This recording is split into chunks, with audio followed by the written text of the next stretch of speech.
In the original talk, I basically outlined 4 pillars of calculation, which are the 4 things I think need to be in place for us to be teaching calculation effectively. And I mean, those who were here will no doubt remember that the 4 pillars were that a child who's really confident in maths and has a good sense of number by the time they leave primary school has a very good understanding of place value. So making sure that the teaching of place value is really solid from start, and I mean nursery reception through to the end, is absolutely key to getting high quality standards in calculation.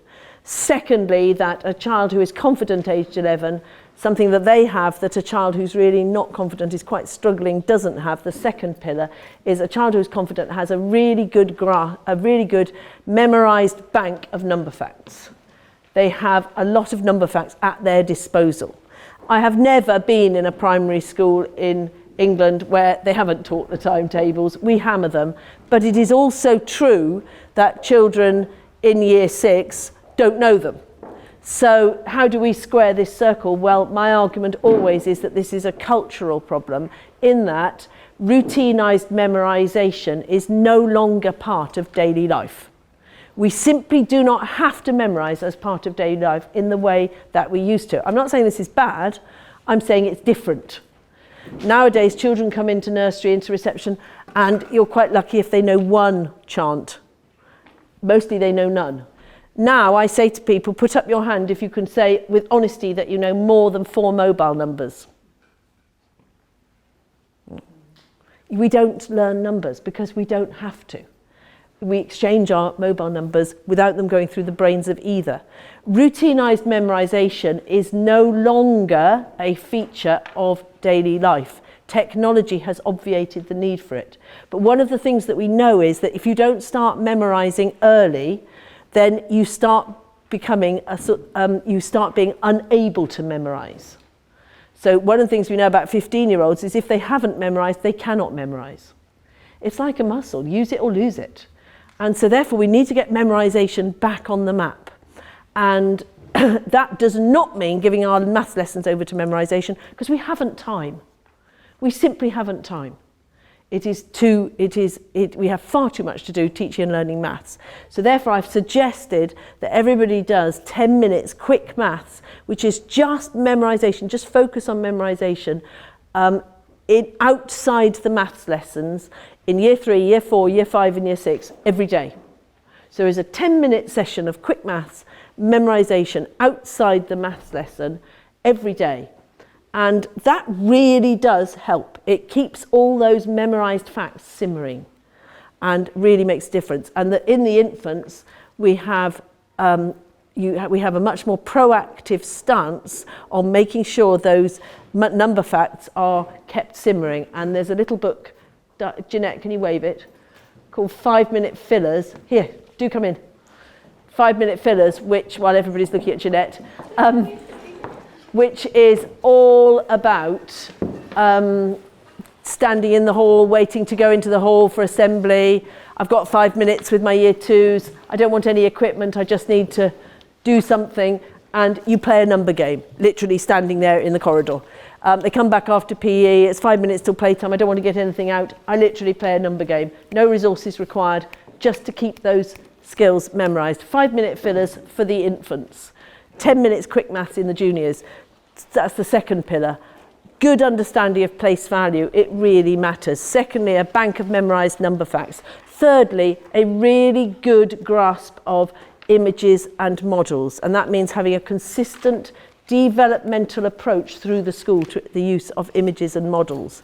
And fourthly, the ability to quickly double and halve, to be really, really fluid in your doubling and halving. One, because it is the most basic mathematical function. And two, because actually doubling and halving form the basis of most strategies for mental multiplication and division. That's a 5-second resume of an hour and a half's talk. So it was what you call whistle stop, but do go back. And if you want to know more about the pillars of calculation, things you can do in your school about these, go back and look at the original. Today I want to move on from that and to use that as sort of the basis. it is the case that this curriculum is a real challenge to us. And I'm not a fan. So if you came to the last talk, you would know I'm not a fan. And some things about it I don't like at all. But I am an optimist. And I think it could be absolutely brilliant in the hands of the wonderful teaching force we actually have in our country and in England all over, and Wales and Scotland, but I know a little bit less about that. Basically, it's a very different curriculum. It's different in 3 ways. The first thing is, in relation to maths, it's much harder.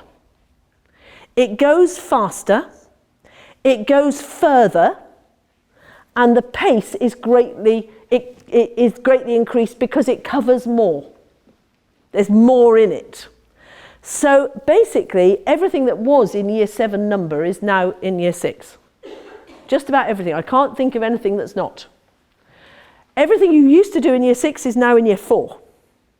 So take on board the difference, how much more there is in it, how much harder it is. That's a big change in terms of curriculum content. Do you see what I mean? I don't think we've quite encompassed that, most of us. I think we've kind of had a bit of head in the sand here. That's the first thing. So first of all, that's the first thing. The content is more, faster and further. Secondly, this curriculum is of a different type. And I do concur with Kate here in feeling that this is not wholly a bad change. This curriculum is a mastery curriculum. It's like a driving test. When you take your driving test, maybe the first time you ever sat in a car, you were absolutely useless. 2 left feet, I was absolutely useless. Can't do 2 things at once, sat in the car, thought I'm never going to learn to drive. Maybe when you first sat in a car, you were brilliant. You sat in the car, you were like a natural. When you go and take your test, the driving examiner does not care whether you were brilliant or whether you were dreadful when you first sat in the car. They are not interested in the progress you've made. They're only interested in, do you tick the right criteria? Do you turn, indicate before turning right? Do you change down through the gears before approaching your traffic lights? Do you see what I mean? They're interested in only one thing. Do you tick the criteria? This is a mastery curriculum. They're interested in one thing. Do the children meet age-related targets? That's the question. Not where have they come from, how much progress have they made. Do they meet age-related targets? That's a very different type of curriculum. Levels are going.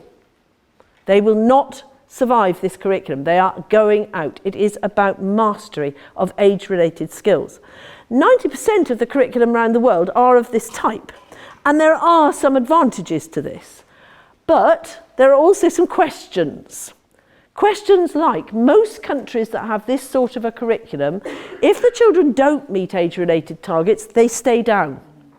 They do what's called redoubling. So when I taught in France, it was very evident that if you didn't make the criteria, you stayed in that year. Do you see what I mean? We don't do that in England. That isn't part of the English education system, and nor is it politically possible to do it. Imagine telling parents their children are not going up into year 3. Do you see what I mean? It's not even thinkable, is it? What do we do about children who don't make the age-related targets? That's quite a big question, isn't it? Do you see what I mean? That's a question we haven't yet had an answer to. And how will they monitor schools? Will your school have to get 94% of the children to master 98% of the targets, and this school has to get 93% of the children to, how are we going to monitor schools on this? Obviously it'll be to do with raw scores and to do with percentages, and at the end of the day there will be tests. And I think that's fairly evident, but it is the case that we haven't yet had definitive answers on how they are going to monitor schools using this new mastery curriculum. So it's a different sort of curriculum in that it covers much more and goes much further. It's a different sort of curriculum in that it's a mastery curriculum. And thirdly, it has a really different feel factor. This curriculum feels different to anything we've had in English education. I guess that is because, in essence, it is a Singaporean curriculum.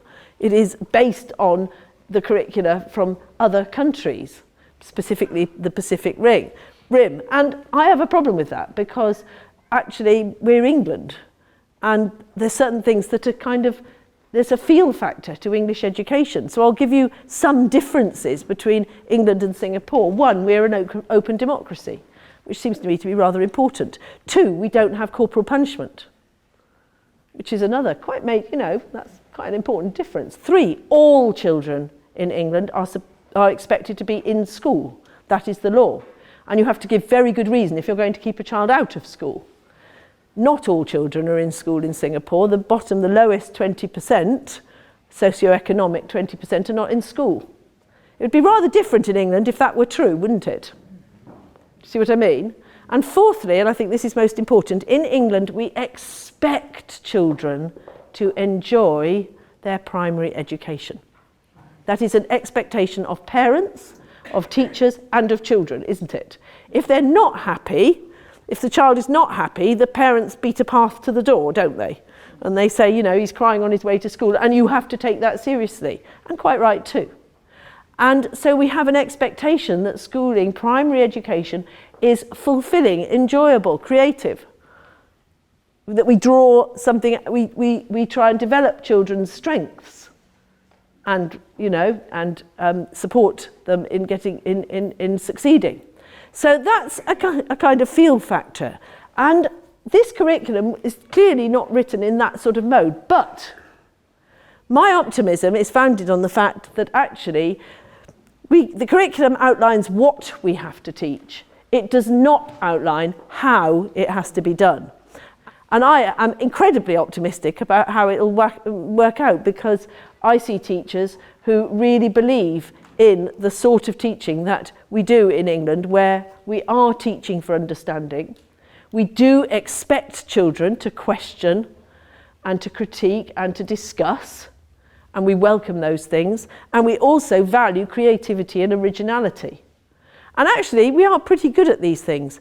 It's also true that we're pretty good at teaching maths in primary schools. We do well on international comparisons, not badly. In fact, there's only one country in Europe who really do better, and that's Finland. So, it actually is sort of, it's not true to say that things are bad. They aren't bad. In relation to teaching, I'm not saying they could be better. Of course they can be better. But in relation to teaching primary maths, it's not like things are terrible. They're actually pretty good, and they've been pretty good since 1992, when the National Numeracy Strategy came out and things improved radically. So how are we going to implement this new curriculum? My session today is really all about choices, and in fact I titled it, "What Choices Do Schools and Teachers Have?" Because I think how well this curriculum goes is all about the choices that you are about to make. Really, you need to make these choices this next term, because the new national curriculum has to be implemented in September statutorily this year. And that's for everybody other than year 6. So that means that we have to make these choices this term. So time is kind of pressing here. It's pressing kind of hard. And so I think we need to sort of wake up to what the choices are about. Because I think they're very, very important, at least in relation to maths. The first thing is, there is a paragraph at the start of the curriculum, in that bump which precedes the national curriculum, which absolutely no one ever reads. Do you know what I mean? There's all that bump that you scroll through before you get to the actual... Do you know what I'm talking about? In that bump bit, which none of us ever read, is a really important paragraph. That paragraph tells you that although the curriculum is laid out on a year-by-year basis, you do not have to teach the year content in the year in which it is laid out. By law, you only have to teach that content within the key stage in which it is laid out. Do you follow me?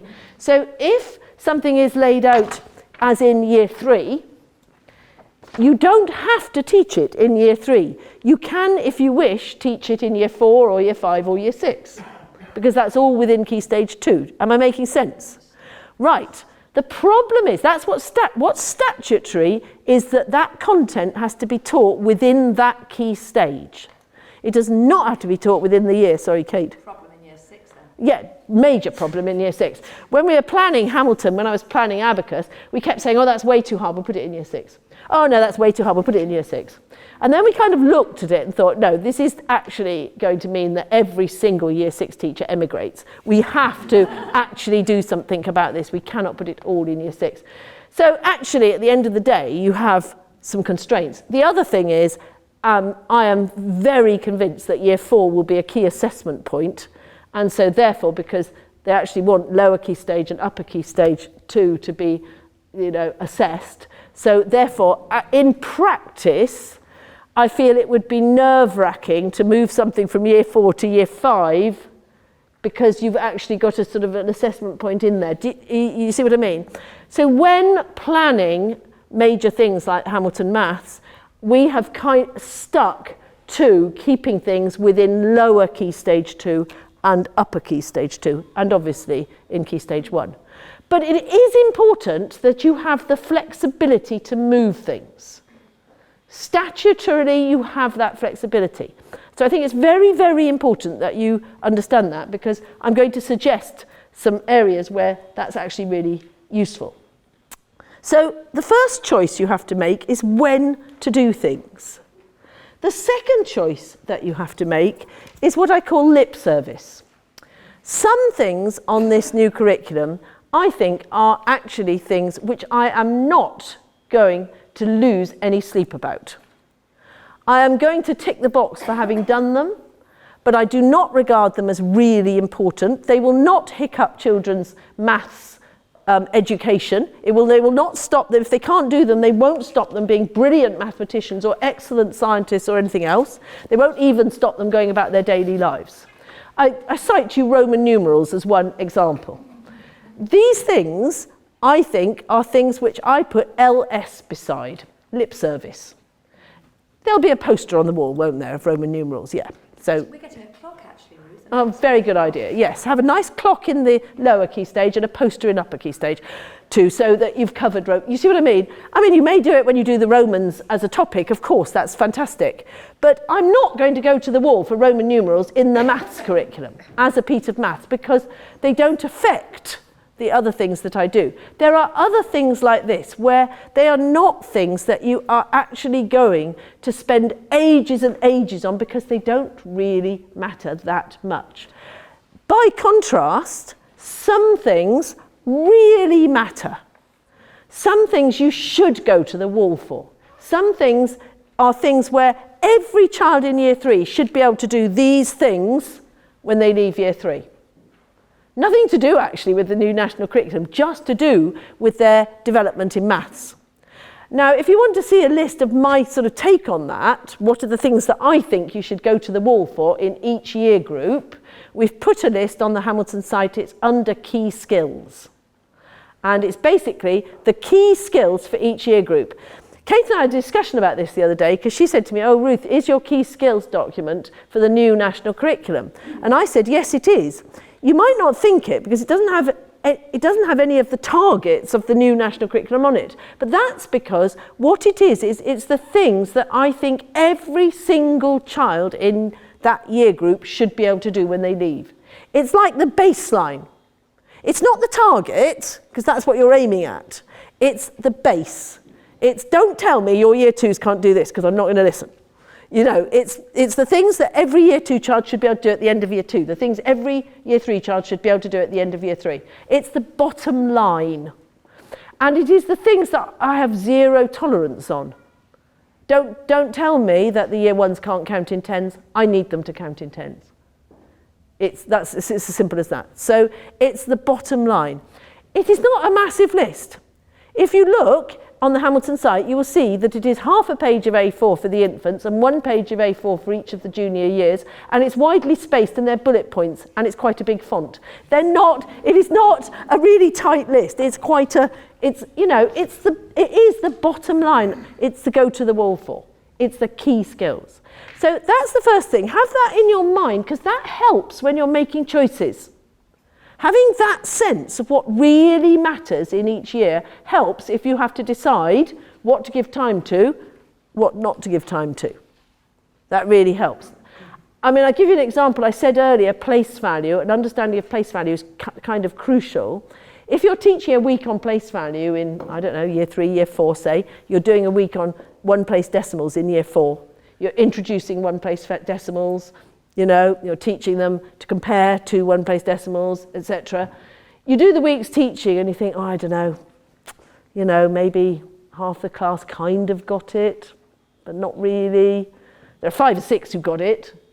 There's some who kind of are getting there. There's a whole bunch I'm really worried about. What do? I mean, one option is to say, well, never mind, I'm going on next week's edition, you know, never mind, tough. I don't think that's an option. I think your options are, one, you go on, you say, well, I'm going to give this another 3 days, because actually that will nail it. Most of them will then have it. So I'll give it another 3 days, and I'll teach the next week's teaching starting on a Thursday. There's no law that says you have to teach it starting on a Monday, so that's fine. Secondly, you might think, right, I can't do that, but what I'm going to do is I'm going to say I have to come back to this. I have to claw back 4 or 5 days later in the term and pick this up again, because it's too important to leave. Now, to be frank, if I'm teaching children to identify, you know, polygons, and they don't really know what an octagon is, I'm not going to give it another 3 days teaching. You know, some things I'm going to do more teaching on because I know it matters. Some things I'm just going to think, well, you know, you'll probably get it next time we do it. It's that sort of thing. So know which things really matter, know which things you've got a bit of flexibility about. And the concept of lip service is quite helpful because it tells you the things where you can be a bit flexible, where you can just think, well, I've given it 2 days teaching. You know, imperial units, I will do a couple of days on it. It's not going to hold them up in anything else. You know, the fact that they don't know what a foot is not going to, I mean, as in measurement, is not going to hold them up with anything else. It's just, you know, do you see, you know. So the first choices you make is when to teach things, because you have flexibility. The second choice you make is which things to prioritise. Which things really matter, and which things do you think don't really matter. And the third, and I'm going to spend the rest of the time talking about this, is to think about which algorithms and what mental strategies to teach. So it's specifically in relation to calculation. How are we going to, in our school, teach the calculation required? What choices are we going to make? And I'm going to be very specific today about what those choices come down to, boil down to. The thing is, the calculation is hard. It's much harder than we're used to, and it's also presented in a way where formal calculations, formal written algorithms are given a priority they haven't had in well over 25 years. So for most of you, that priority hasn't been there while you've been in education. Some of us do remember when that was the priority and also remember the downsides of that. So we're looking at a situation we're not faced before, and choices have to be made. The first thing is I want to talk about, I mean, if you want to think about this, I commend the written work of the papers written and books written by Ian Thompson, because he talks about the development of mental strategies and also the importance of children understanding the mental strategies before you introduce written algorithms and why that makes a difference. So if you want sort of chapter and verse on looking at that, then Ian Thompson, you can do no better than look at Ian Thompson's work. First, before I sort of launch into each operation, and I'm going to go through addition, subtraction, multiplication and division in a very practical way, I want, and this I think is quite important, I want to return to what underpins those, which is some of the place value issues and number issues that kind of underpin that. Of course, children simply cannot do calculations if they don't understand how our number system works. And in the first training that I did, I pointed out 4 very quick ways of identifying children's understanding of place value. And the first was when you ask year 2 to write 101 in figures, and they write 1001. Any year 2 teachers very familiar with this? I mean, it's quite sensible. You're writing 101. Quite sensible. It's what Kate and I would call a good mistake, because we can all learn from it. If they're still doing that in year 4, it's not such a good mistake. it's a bit of a disaster. If they're doing it in year 6, it's a catastrophe. And basically, actually understanding that where the number is tells me about its value, its place tells me about its value, is central. If you ask year 6 to do 3.4 times 10, and 2/3 of them write 3.40, I know that they do not understand how the wonderful number system we've inherited from the Hindus and the Arabs works. They do not understand, basically, what I'm trying to develop when I give them the place value grid. And I talk about hundreds and tens and ones and tenths and hundredths.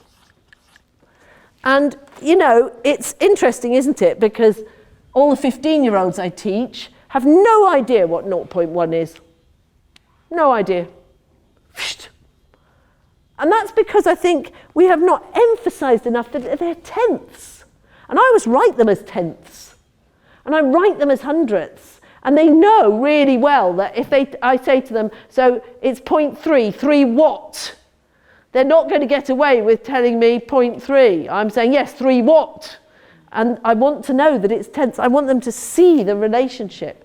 Because thinking that 3.4 times 10 is 3.40 is not understanding that when you multiply by 10, the numbers move up.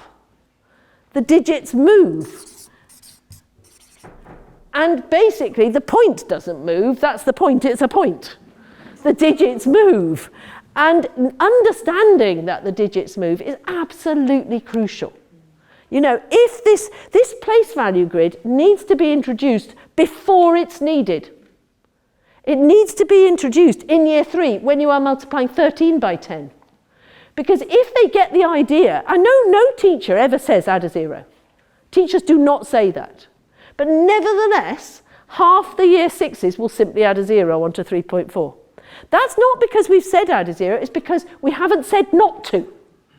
We actually need to teach away from it. So when we're teaching 13 times 10, we need to show it them on the place value grid, even though you don't need it.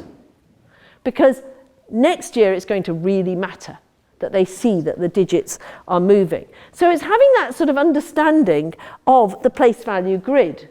And also having a place value chart where you have 0.1, 0.2,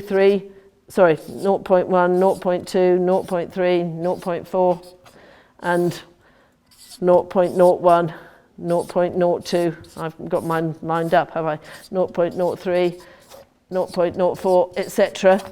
And 1, 2, 3, 4. And then I can say to them, well, make a number by choosing one on each line. So I'll have 0.2 and I'll have 0.04 and I'll have 3. And what does that give me? It gives me 3.24. Do you see what I mean? That we call a place value chart.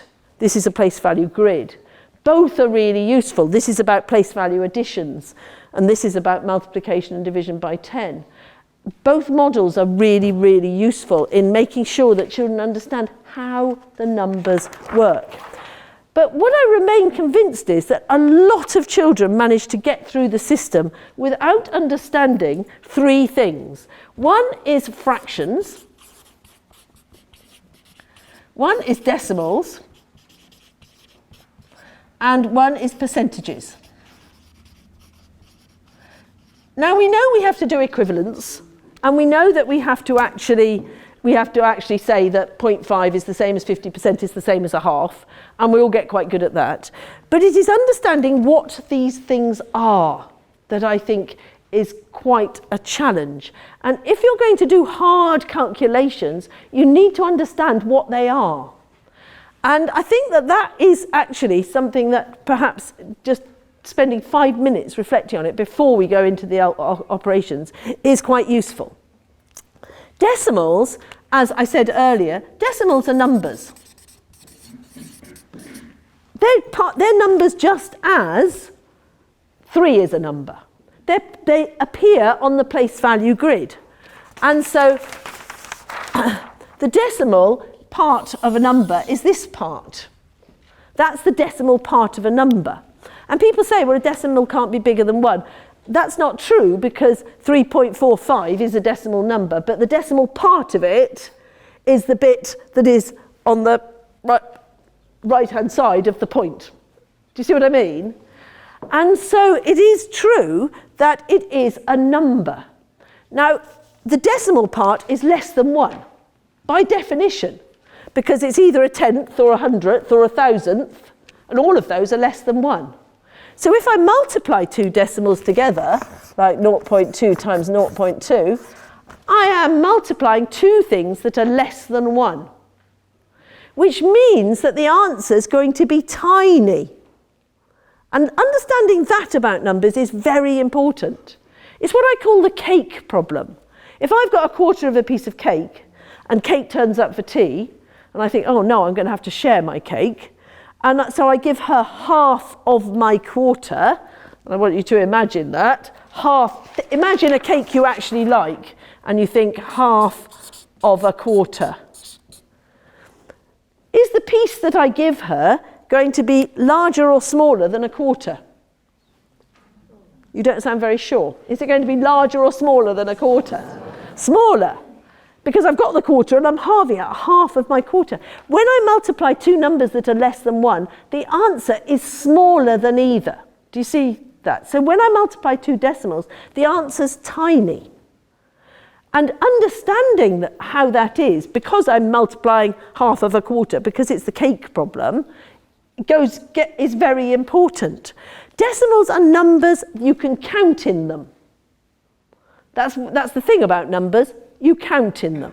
So I can count in 0.1s, and I can count in 0.01s. And so if I start at 3.45, and I say I'm going to count in 0.1s, I'm going to count in tenths, and I start with 3.45, what's the next number that I'm going to ask you to say? Yeah, and how many people said 3.46? And how many year sixes, if I say to them, I'm counting in 0.1s, and I want you to say the next number, 3.45, 3.46. At least 3/4 of the year sixes will say that to me. And again, it's about the fact, are we counting in tenths? Are we counting in hundredths? Do we count in tenths in year 4 when we introduce one-place decimals? So we count, it's much easier if you've just got the tenth, 3.4, 3.5, 3.6. Do you see what I mean? That's much easier. Once I stick another digit, once I stick the hundredths on, it becomes harder. And that's because we need to think about those distinctions. So decimals are numbers.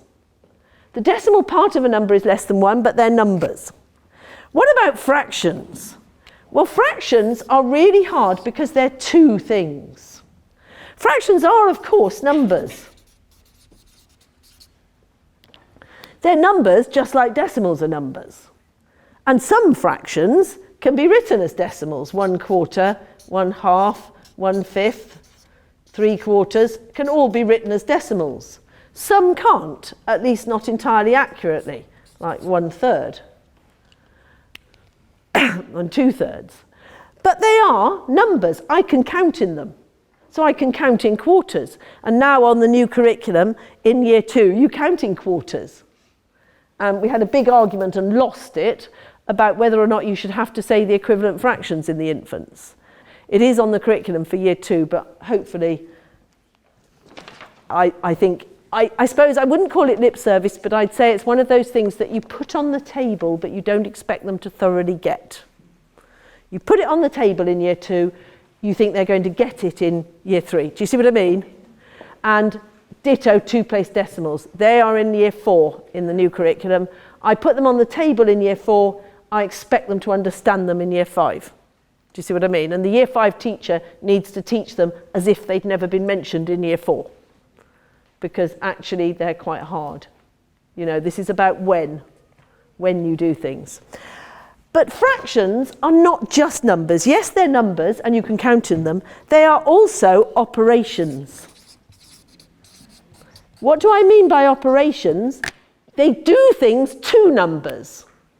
So if I have something like 1/4 of 20, the fraction is an operation. It is doing something to the 20.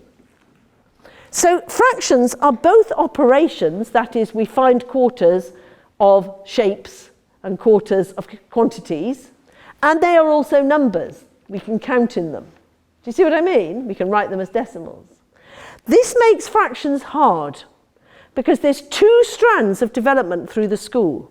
There's the development of fractions as numbers, which includes things like equivalent fractions, knowing that a half is also 2/4, is also 3/6, is also 4/8, etc. Do you see what I mean? That's all about the fraction as a number. And then there's also finding fractions of quantities, which is about division. And it's all about division. And there's actually one branch of division called sharing.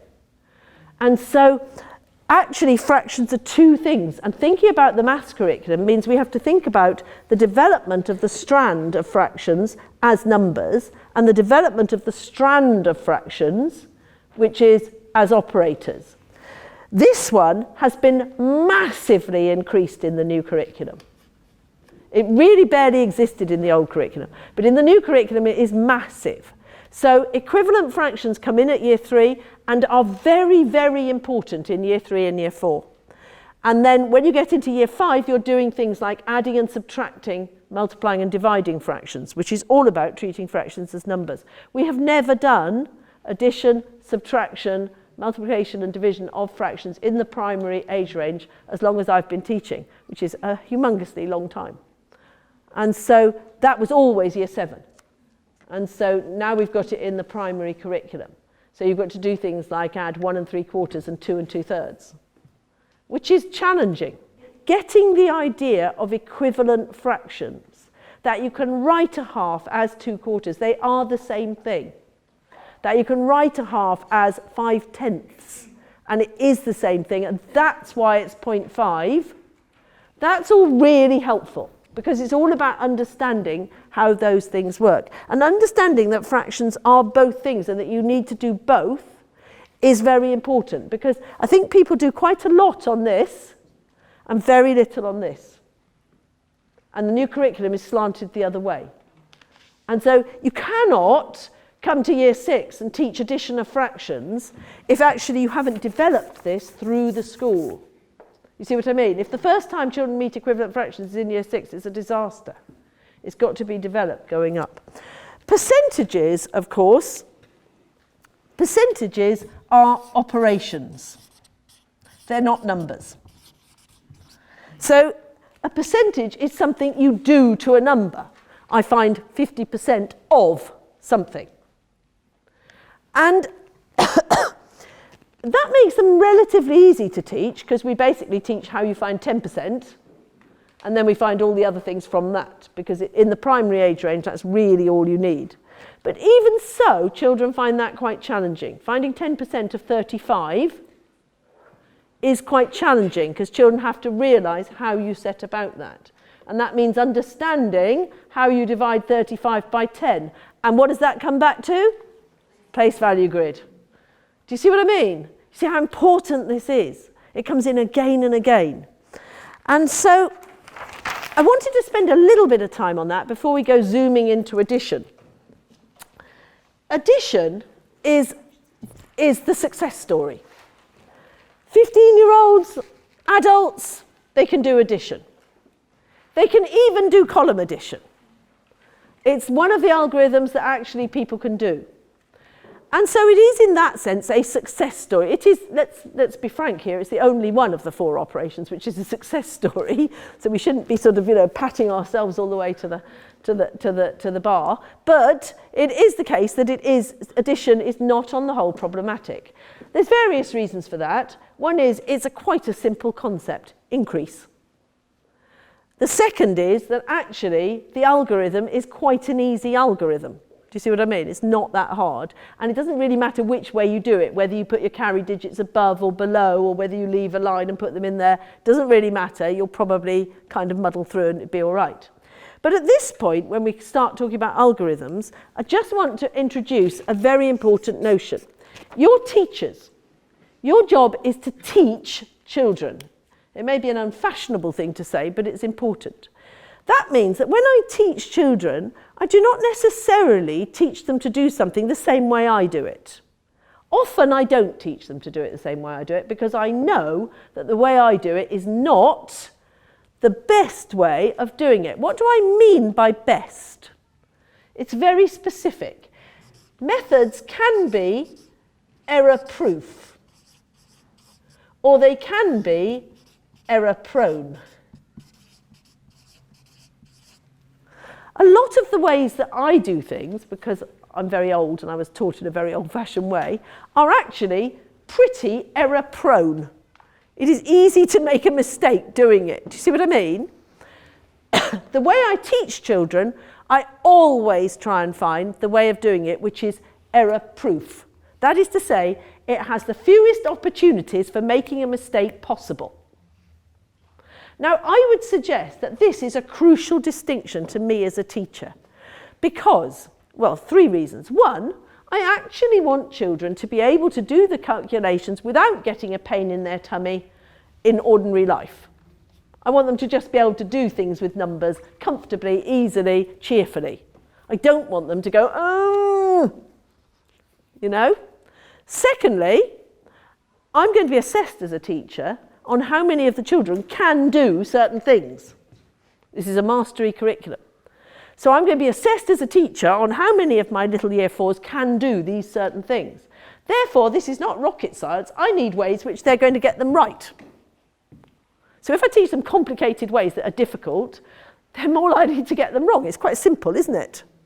Thirdly, schools are going to be assessed on how many of their children actually get the age-related criteria. So actually, it's in everybody's interest that we teach ways that are error-proof rather than ways that are error-prone. Do you follow me? Therefore, that runs through all my decisions about how to teach things. I'm always looking at it and thinking, is it error-prone, is it error-proof? It underpins decisions I make about how I teach things. Now, when I come back to addition, as I've already said, is fairly good, it's fairly easy. And so a lot of people would teach 3, 6, 5 plus 4, 8, 7. Personally, I like to leave the line there for this reason. If you leave the line there, any carry digits are in the right place to be added. Do you see what I mean? If they're up here, they get forgotten. If they're down here, they get forgotten. So if it's there, well, you do on Hamilton and you do on Abacus. But it is something that I think it just makes it less likely that they will make a mistake. It comes back to this. I'm always looking, what makes it less likely? It's like you colour coding your place value cards. Anything that makes it less likely they make a mistake is good. So, you know, and then we do our addition. Now, before I teach that, I like to teach, I can't remember who it was, year 2 teacher here at Eleanor Palmer today said, we teach it expanded, sorry. 360 and 5 and 480 and 7. And what I'm going to do is I'm going to make sure that when I add 5 and 7, it's 12, the 10 gets put here. Now, a lot of people say to me, they don't have any trouble doing the compact version. Why will I bother to teach the expanded version? But it just holds it up. And actually, it's rather slow writing it out, and all the boys who hate writing will not want to bother. And so why would I do it? Well, I'll tell you why. Because I'm going to have to teach column subtraction. And when I teach column subtraction, having an expanded version is going to be the difference between success and failure. And so therefore, it's like using the place value grid when you multiply 13 by 10. You don't need it then. But you do, because in a minute you're going to multiply 3.4 times 10. Similarly, I don't really need the expanded version for addition, although it helps those children who are struggling. But I'm going to need it when I do column subtraction. So I get it on the table for column addition, and then I've got it in my armoury when they come to do column subtraction. Do you see? So I'm thinking ahead. Now, the thing is, also, expanded vertical addition, like this, the place value is explicit. This is a 10. It's not a 1. How many children say carry the 1? This is a 10 and it's written as a 10. Every time you move from explicit place value to implicit place value, you will lose some children. They will stop understanding. And that's a rule for addition, subtraction, multiplication and division. And when we come to multiplication, we'll see how important it is. But here, some children will understand expanded vertical addition in year 3 and will actually have trouble with compact. That doesn't mean I don't move to compact, but I teach them alongside each other. So we do both. And as soon as you're comfy, you can move to compact. But if you're making lots of mistakes on compact, I'm going to say this isn't really working. We actually need to write it expanded for now, and then you'll get them all right. You see what I mean? So we use both. Now, once we move to subtraction, the whole ball game changes, because subtraction is not a success story. The best available evidence is that about 2/3 can do subtraction when they get to 16 by decomposition. We also know that it hicks children up in that once they do decomposition subtraction, they do all subtractions by decomposition, which is not sensible. So on the international tests, 2003 minus 5, what the dear little 9-year-olds did was write down 2003 minus 5 and do a decomposition. What percentage are going to get that right? It's not going to be high, is it? It's horrific. And actually, this is not really a subtraction, is it? It is a place value question. It depends upon knowing what the number before 2000 is. And as I tell my 15-year-olds, it's not 999. Big surprise. So it is actually the case that that really is all about place value. But supposing that question had actually been minus 874, I still wouldn't want the children to be doing that as a decomposition subtraction. It's still a very bad way to do that subtraction because it's highly error prone. Does everybody follow this logic? What I would want children to do if they're doing 2003 minus 784, I think it was 800, it doesn't matter. It doesn't matter. Change the numbers. What I would want them to do is frog. I would want them to be taking maths frog. What does maths frog do? She always starts on the baby number. Well, because she's maths frog, she goes to the next multiple of 10. And because I know my number bonds, that's easy. It's no work. It's a no work, no calorie sum. Now I go to 800. And again, it's a no calorie sum. And now I go to 1,000. And because I know my number bonds, that's easy too. And finally, I go to 2003. And that's pure place value, isn't it? And that's a very easy addition. 1,219. It's not a hard addition. Doing it that way, 99 point something of the children, percent of the children will get it right. And it doesn't matter if they go straight to 800. Right? Oh no, you can shortcut the hops. I mean, I've put all the hops in deliberately, but you can shortcut the hops. And several children will go straight to 800. And actually, possibly straight to 2003, that's fine. But the point is, you will get a very high success rate. A lot of children will be able to do it. Furthermore, just look at what we're rehearsing. Every time we do a frog subtraction, a counting up subtraction, every time we are rehearsing number bonds, place value. Do you see what I mean? Those are being rehearsed every time you do a frog subtraction. Exactly the things you need them to be good at. This as a decomposition is a disaster. I say to children, if the number is looking at you, you don't want to do a column subtraction. So the first thing is that in year 5, you need to make choices.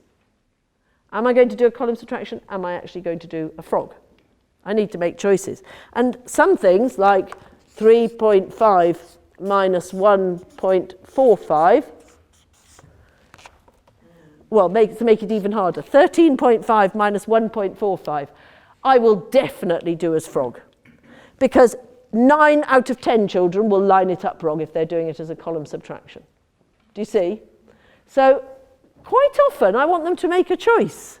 And sometimes it's not any sort of a written method because sometimes it might be 2003 minus 5, which I shouldn't need to write down. Ruth, I'm just going to butt in at this point. I don't know how many people are intimately acquainted with the new curriculum, but the only exemplification for each operation is the shortest, most traditional method. So the old strategy that had all those lovely drawn-out stages, there is none of that. So you've got to be really careful. This is the whole point, yes. No, it is the whole point. The only exemplifications on the new curriculum in the appendix, which are not statutory, are the shortest form of the formal algorithms. I'm not saying those are bad, I'm just saying that is the only exemplification you get. So what I'm trying to give you is more of a staged process to thinking how you get there. I'm not saying you don't teach decomposition. I'm saying there's some choices to be made. The first thing is decomposition on the new, column subtraction on the new curriculum is in year 3. On Hamilton, we have moved it into year 4. The reasoning behind my doing that, which was a big decision, was that I thought, and I've done the same on Abacus, which was a much bigger argument with the publishers. The reason I've done it is because year 3 to me is the key year in maths. It is the year when place value and number facts have to be used in calculation. In year 2, if you're doing 27 add 5, I'm completely happy for you to go 27, put it in your head, 28, 29, 30, 31, 32. Totally happy with that in year 2. That's fine. In year 3, I am not happy with that. Why? Because if children leave year 3 going 27, 28, 29, 28, 29, 30, 31, 32, if they leave year 3 doing that, they will still be doing it in year 6. And I cannot stand to see children counting on in ones in year 6. So therefore, it is the case that I absolutely have to knock that off the agenda in year 3. In year 3, I need to develop mental strategies for doing calculations. And the mental strategies have to be that you use your number facts and you use place value. So 27 add 5, 3 more is 30, and another 2 is 32. Are you with me? Or, if you prefer, 7 and 5 is 12, so 27 and 5 must be 32. Don't mind which way you do it, but one of those two. I'm not happy with 28, 29, 30, because I know it will still be there in year 6. So I'm looking to year 3 to get mental strategies for multiplication and division on the map. That is a challenge. And I really do not want to do too much on formal written algorithms until we have the mental strategies in place. Why? Because actually formal written algorithms require different skill sets. If I'm doing 62 minus 5, 62 minus 58, and 162 minus 99, I do all those 3 subtractions in a different way. They're all the same level, they're all year 3, but I do them all in a different way. This one I will count back in some way, shape or form, won't I? I'll basically say 2 off and then another 3 off. Are you with me? Everybody content about that? This one, will you count back? What will you do? Count on. And we'll basically say, well, 2 more is 60 and another 2 is, another 2 is 62. This one, this is a nearly number. So I know that that's a nearly number, so I'm going to take off 100. Now I have a little bit of a crisis, it's true, because I now think, do I add 1 back on or do I take 1 off? You see what I mean? But it's definitely the case that actually each of these, they're all the same operation, subtraction, but you would be clinically insane to do them all the same way. And furthermore, you wouldn't get them right. So actually, I have to choose a strategy. In order to choose a strategy, what do I have to do? What did you do to know that that one you're going to count back and that one you're going to count on? How do you know that? I look at the numbers. I look at how close they are in relation to each other. I look at what type of numbers they are. So before I do that calculation, I first of all have to say the numbers. You can say the numbers or read the numbers. You actually have to make them your own. You have to say, oh, well, that's quite little, I'll just count back. Or this is quite close, I think I'll go on. You see what I mean? And that you do automatically. But you have to read the numbers. And secondly, you have to choose a strategy. You have to choose your way of doing it. developing the ability to do those two things. Read the numbers and say something about them. Are they close? Are they far apart? Is it a nearly number? Be able to say those things means you need to be able to put those numbers on a number line, because otherwise how do you know how close they are? You need to know that 29, 99, 39, they're all nearly numbers. Back to our year 2s today. They're all the numbers on the grid which are nearly the multiples of 10. And so we need to have that concept. We need to understand something about numbers if we're going to do this. I went into a year 3 class earlier this year, and there they all were in year 3 doing 365 plus 487 in columns. And I said, oh, that's amazing, fantastic. 365, where does that go on the number line? Can you put that on the number line for me? If I've 0 and 1,000, would it be past halfway or not yet? No idea. Absolutely no idea. Completely unable to put it on a number line. Teacher said to me, well, it doesn't really matter because they can do these. It does matter. By the time you get to year 6, it's going to matter dreadfully because they are not going to be able to do mental maths. And that's going to matter. It's going to matter in that they will fail a mental maths test. It's going to matter in that real life, you need to be able to do mental maths. I cannot stand in the supermarket with a piece of paper. And actually, although you say, yes, you have a calculator on your mobile, rubbish in, rubbish out, if you don't put sensible things in, you don't get sensible things out. Actually, I need to understand, and for just daily living, I need to understand what the numbers are like in relation to each other. It is an important skill. So, when I'm thinking, do I teach decomposition in year 3? I think no. I'm leaving year 3 to develop the ability to do mental maths. I will do column addition in year 3 because it's probably the easiest way in, and if I do expanded, it gives me the way of doing column subtraction in year 4, where we have 420 and 5 minus 240 and 8. And now the expanded really comes into its own because I can totally see what happens. Well, look, 5 take away 8, well, it's a bit of a problem. Haven't really got enough there. Take one of these out, and actually, what do I have? I've got the 15. Do you see what I mean? And I can see what's happened. The place value is explicit. What did we say? Every time you make the place value implicit, you will lose some children. You will multiply some errors. And so, you know, it's not so hard. And so in year 4, we introduced decomposition as expanded. We move to compact, and some children will move to compact fast, and some in year 4 will not move to compact. And some will stick to frog. We will do some decomposition, but they will actually find it easier to do frog. Frog is a default mode. Counting up subtraction is always doable, and I can always get a right answer. And so therefore it's a nice default mode.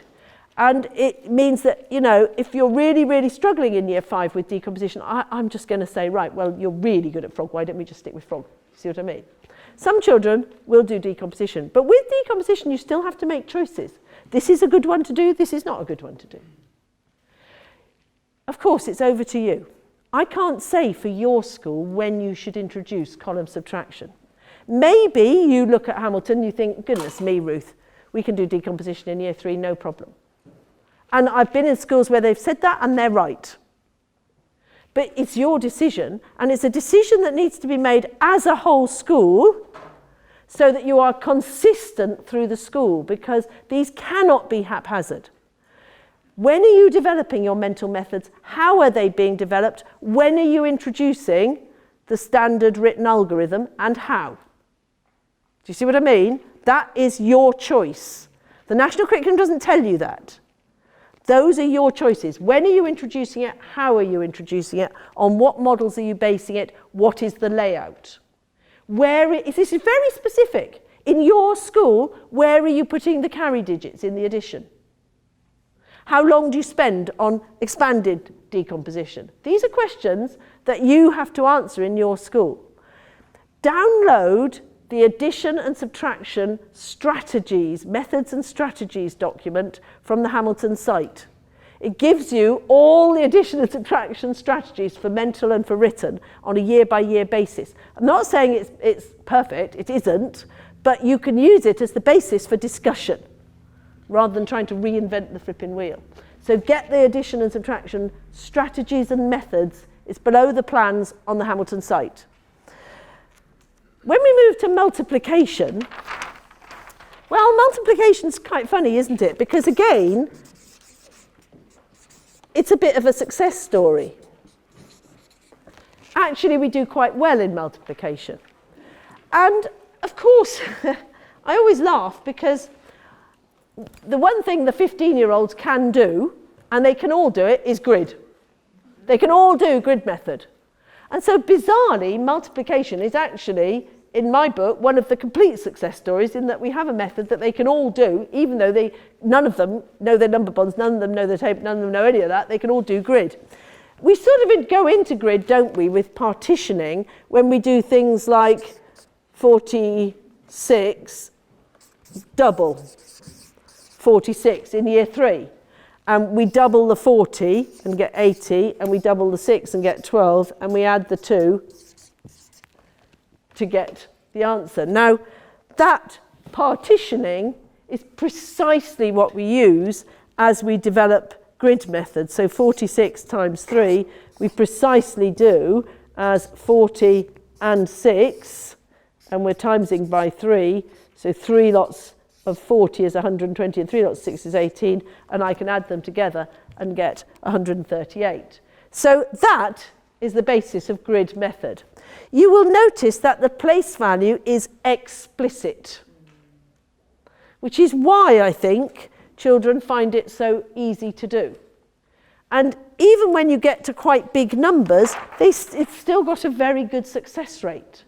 So the national curriculum asks that by the end of year 4, children can multiply 3-digit numbers by 1-digit numbers using a formal written method. In the draft before the one that finally came out, it said using a formal written vertical method, which eliminated grid. But in the final draft, the vertical had come out. The fact is that actually, on Hamilton, and quite a few people do, if you're doing 366 times, 6,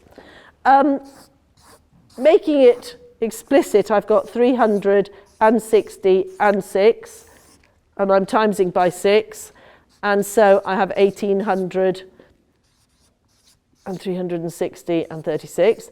Now, what children find hard here is adding those numbers. And so what a lot of people do is get them to write it out as a vertical addition just because, leave a line, just because I know that otherwise I'm going to get this wrong. Do you see what I mean?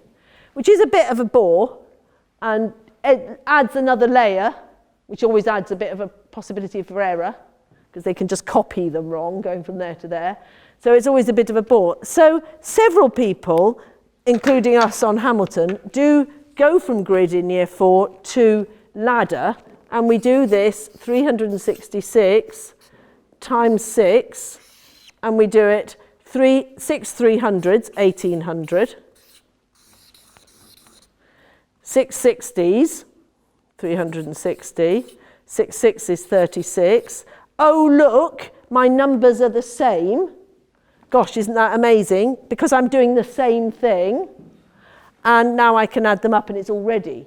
The problem is that here the place value is implicit, because look, 366. Here it's explicit. So going from here to here, you lose children.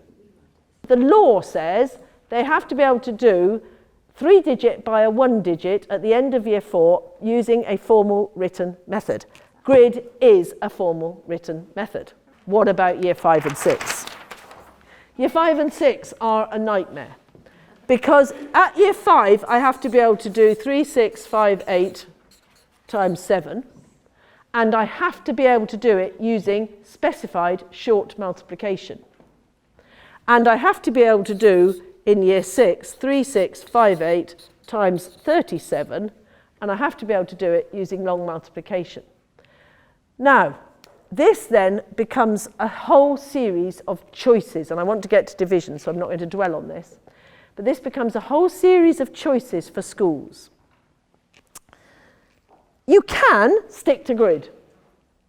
That is an option, and this one is eminently doable by grid. You will have 4 things to add, but at the end of the day, it's an addition and you can do it. This one is hard to do by grid because you have 8 boxes. If you could kind of imagine the grid, you have 8 boxes, so it's hard. But it is just about doable. I do know schools who have just said, we're sticking to grid because it works, they're likely to get a right answer, that's what we'll do. If they get it right on the SAT, they get the 2 points. If they get it wrong, will they not get a point unless they use the prescribed method? That is the key question. My hunch is that he cannot implement a situation where you have to use a specified method, because the CBI, the London Statistical Association, the British Science Association, they've all told him that that's not fair. It has to be whether you can get it right or not that counts. Do you see what I mean? So my hunch is actually you're fairly safe using a method of your choice. However, short multiplication, 3658 times 7, is a bit of a nightmare. 7 8s are 56. Here's why it's a nightmare. First of all, I am no longer starting with the most important digit. I am starting with the least important digit. That is a change. Secondly, where do I put the 50? If I put it here, am I going to remember it? If I put it here, what happens? Do you see what I mean? It gets muddled in. It's a real hassle. I mean, we tend to put it there, but it's arguable. 7 5s are 35. I have to add this in. And of course, it isn't 35, it's 350, but I have to say 35. So I'm adding in this 5. So it's 40. This is getting worse. 7 6s are 42. I've got to add this in. It's 6, it's 4, 7 3s, 21, 25. You see what I mean? Talk about error prone. Masses of opportunities for errors. Errors in all sorts of bits. It's teachable. I have taught it.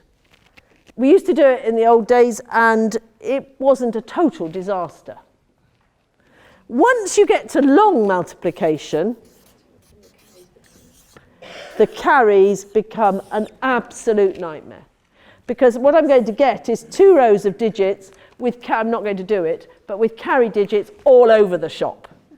And the likelihood of a child, if we all did, I mean, there's probably 100 of us in this room, if 100 of us do this calculation, and bearing in mind, we're all teachers, we're in the top 0.1% of the population for numeracy, if we all did this calculation now, we are going to get an error rate of 50%.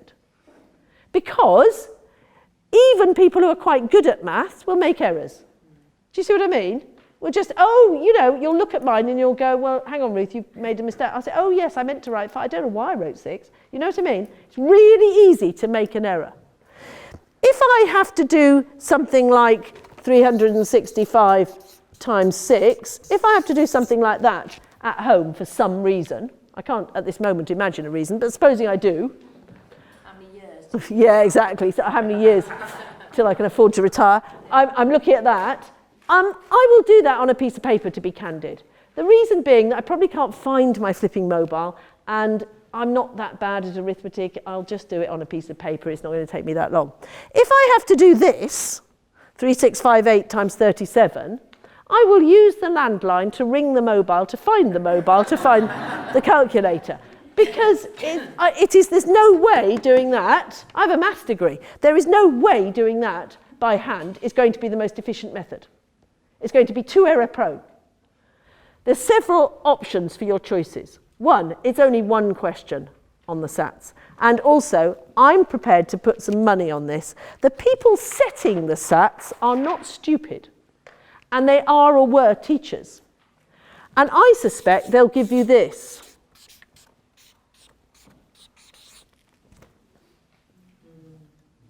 It is a 2-digit number. It ticks the box, but actually I can do that. I can multiply it by 10, and then I can do, it's not going to be hard. Do you see what I mean? My suspicion is, it's one question on the SAT, actually, how much effort are you going to put into making sure they can do this? And specifically, how many children are you going to teach the long multiplication algorithm to? The whole class? Your top group? No one? These are the choices you have to make. Every single school is going to have to make these choices. But as I say again, it matters because you need to make them consistently. If you're going to do long multiplication, you need to do short multiplication. And so you need to think when you do the short multiplication. If you're sticking to grid, you need to know that you're sticking to grid and have a really good answer as to why. And also you need to expect very, very efficient operation of grid. You see what I mean? So they're getting it right. Because then my answer to why you're sticking to grid would be because they're getting it right. So it's a question.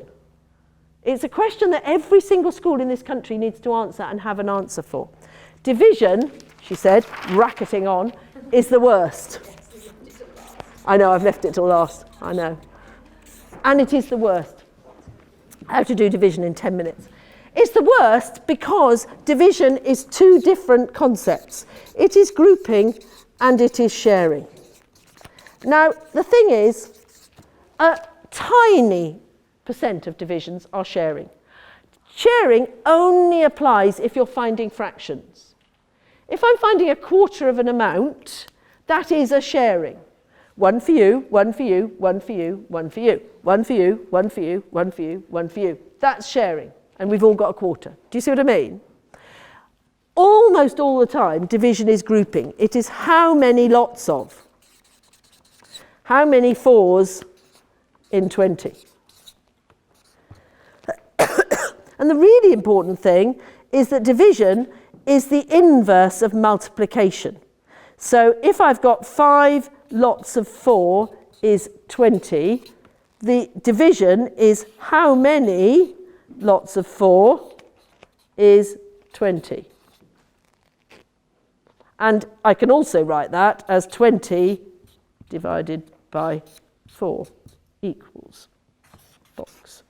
Those two, how many lots of 4 is 20 and 20 divided by 4 equals box, are equivalent calculations. They are exactly the same. So I need children to understand that when they get a division, what they're being asked to do is count in 4s. Or what they're being asked to do is count in 8s. Do you see what I mean? Division is counting in that number. How many groups of? Once I understand that and really understand it, I can do divisions. So coming to work in Eleanor Palmer over 2 years ago, maybe 3-4 years ago, I was struck by the fact that the children in year 6 totally understood that divisions were multiplications with holes in. That was how they saw them. They understood that division was the inverse of multiplication. That is an immensely empowering thing, because if you then get a division that is something like this, 87 divided by 3, what I'm thinking is, okay, another way of writing that is some number of 3s, and I don't at this moment know what it is, give me 87. Now I'm looking at this and thinking, well, do you know what? It's a lot. It's not 6 lots of 3, it's a lot. Well, is it more than 10? Blimey, yes it is, because that would be 30. Is it more than 20? Well, that would be 60, so it is more than 20. Is it more than 30? No, because 30 would give me 90, and that's more than 87. So I'll get my 20 out. And now I'm back in the realm of tables, because I actually know that 9 3s are 27. And what I've got here is the 9 and the 20. So I've taken 29 lots, so I know that 29 3s are 87. So I know that the answer to this is 29. Do you see? Now, that piece of understanding, which we teach in year 4, we go above the 10th. Not, I wouldn't do 87, probably in year 4 I'd be doing something like 57. You go above the 10th multiple and say to them to take out the 30 or whatever. That piece of teaching, I am utterly confident I can teach that in year 4, and 90% of the children, no, 99% will understand it and be able to do it. I've taught it over many years in year 4. I have seen it taught over many years in year 4. It is a completely comprehensible piece of teaching and they understand it. I have no problem with that. What I have a problem is what do you do when you have to do things like this?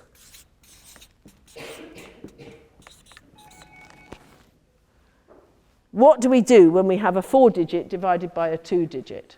Well, one answer is we don't, because why would you? But there it is. That's what you have to get to at year 6. In year 5, you have to get to this.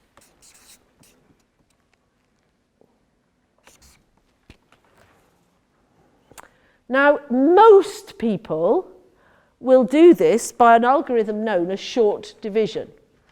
Short division is an annoying algorithm because it's one of my least favourite algorithms because it is actually quite easy to teach and kids do remember it. But they have no conceptual understanding.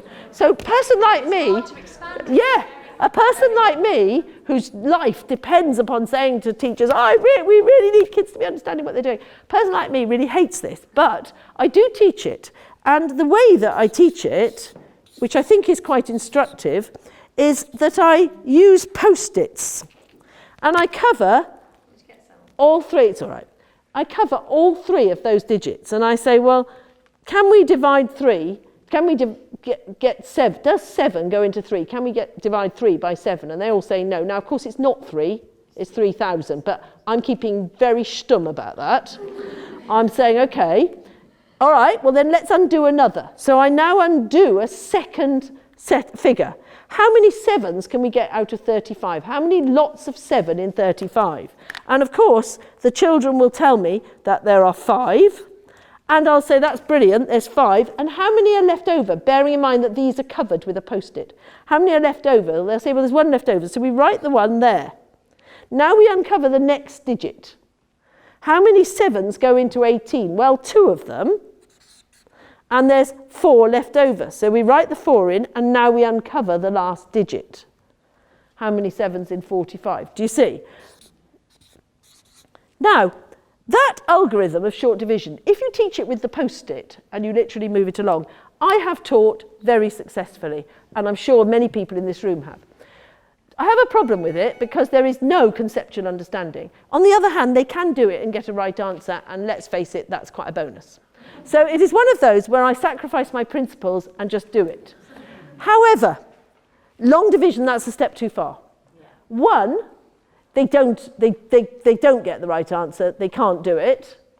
And number 2, you cannot do that without conceptual understanding. It's not possible.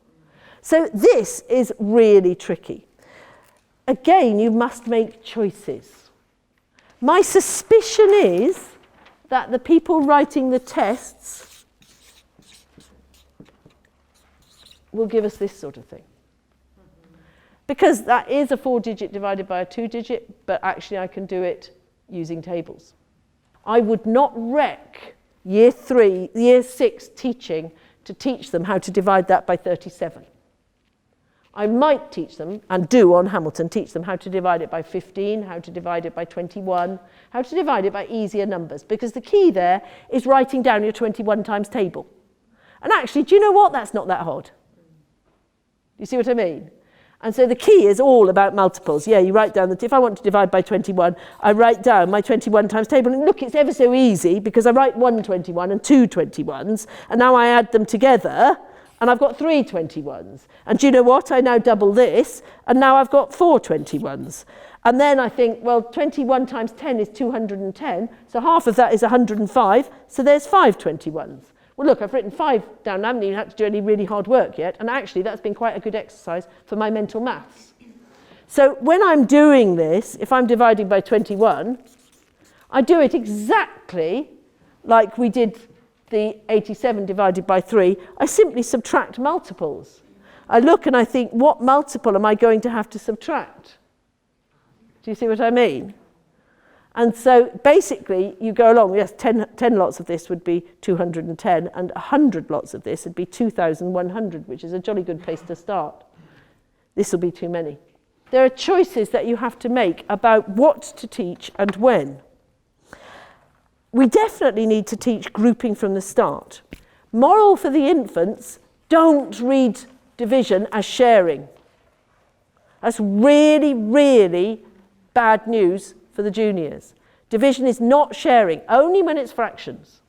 Division is grouping. How many lots of? The buns come in packs of 4. My elephant needs 36. How many packs of 4 am I going to have to buy to feed my elephant? Do you see what I mean? That's division. How many lots of 4? So in the infants, reception, we don't teach division as sharing. We do sharing. Find a quarter of things. Yeah, there's 4 of you. You're going to have a quarter each. We want to make it fair. We do those things, but we mustn't teach the division sign as a sharing sign. When you ask year 6, what does that sign mean, and they tell you sharing, I know they don't understand division. So that's the first thing. The second thing is it's grouping, it's the inverse of multiplication. Second thing, when you teach the tables, teach the division facts. Don't just teach the multiplication facts. It's just as important that children know how many 3s there are in 21 as that they can say 7 3s. So teach the division facts, always teach the 2 together. And then introduce the notion that division is multiplications with holes in. How many 3s is 57? Well, I can take out 10 and then I can take out 27. You see what I mean? So go above the 10th multiple. Always relate division to the times table. If I'm doing this, 3,684 divided by 21, I need to know my 21 times table. Because at the end of the day, I'm counting in 21s. And that's what it means. So if you understand that, you've got ways of then getting there. We have a reputation in England for teaching for understanding, and I think that's a very good thing, and I would hate to see it go out the window. We also have a reputation for kids liking learning in primary schools, and I also think that's excellent. Don't want to see that go out the window either, because those are 2 really good things. And so I want to hold on to those things whilst improving numeracy standards, and I think that's perfectly possible, but you will need to make choices. And I think the choices are really, really key now. They're about sitting down, download those multiplication and division methods and strategies from Hamilton, download the addition and subtraction methods and strategies from Hamilton, look at them, make them the focus of a staff room discussion.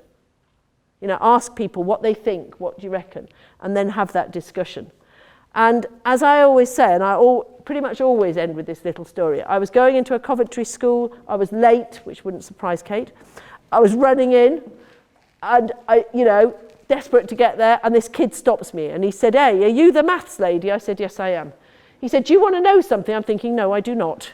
But anyway, I said, "Go on then." He was about 7. He said, "If you start with 2 and you go right on doubling, eventually you get to 1024.